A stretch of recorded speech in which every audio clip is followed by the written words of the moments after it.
Parents are taking on the 4J school district to their message, reconsider the high school common schedule. Good evening, I'm Jennifer Richardson. Brandy is off. And I'm Brian Richardson. While schools have spent the last year prepping for the big change come next fall, the group of parents is hoping to get the district to change its mind now.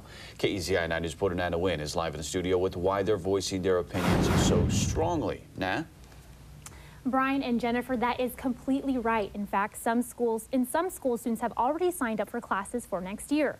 But despite that fact, many kids, along with their parents, believe this whole decision was made unfairly, and that's why they're speaking out now. According to some 4J parents, many thought that Churchill's change was just a test. And so we were waiting to see what happened at Churchill. But it wasn't just a trial run. And then we heard it's happening. Though 4J says parents had plenty of times to voice their opposition, parents say the immediate change wasn't made clear.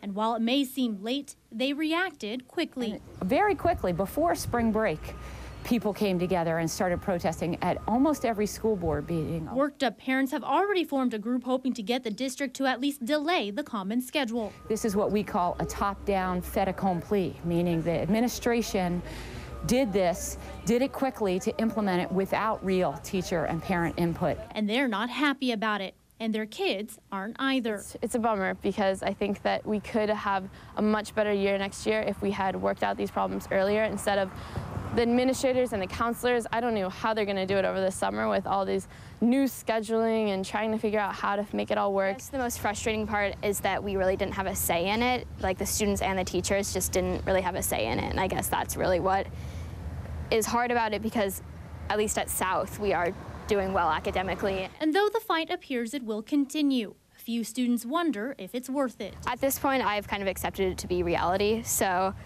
I mean, as much as it's going to be annoying and difficult, especially in the first couple years, down the road, you know, maybe it'll work better. Regardless of how things turn out, they all hope that this will be a learning experience for everyone. And I hope that in future decisions, we have more communication. Now, some staff at Churchill say the transition was tough initially, but it seems everyone has warmed up to it. Some teachers report better work from students, but have noted less prep time for themselves. 4J says it's been working to do this for a long time now, and while administrators believe it would be difficult to go back now, many parents believe it'd be about the same, if not easier, to wait a little longer before implementing a common schedule. Live in the studio, Nana Wynn, KEZI 9 News.